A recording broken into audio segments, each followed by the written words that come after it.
এই উঠ উঠ, আমি পুজো করবো আর তুই ঘুমোবি নাকি? আর একটু ঘুমোই না। উঠ বলছি, আজ অক্ষয় তৃতীয়া।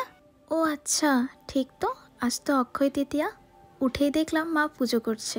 মা বলল চাটা তুই কর। বেশ ঠিক আছে, ভালোবেসে আমাকে যেই বলুক আর যাই বলুক সব করতে রাজি। আমার চাও রেডি, আর এদিকে দেখলাম মায়ের পুজোও কমপ্লিট। সবাইকে জানাই অক্ষয় তৃতীয়ার শুভেচ্ছা। সবার ইচ্ছে পূর্ণ হোক আর সবাই খুব ভালো থেকো। সেই দিন এক দিদির পার্লারে পুজো ছিল, আমাকে নিমন্ত্রণ করেছিল।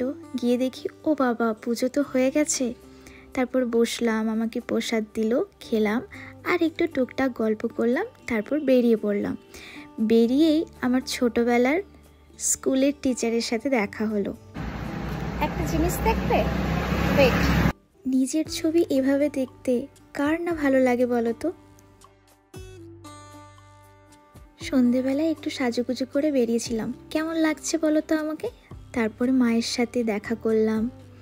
তারপরে এই পুচকুগুলোর সাথে আমার দেখা হলো। কি কিউট দেখো।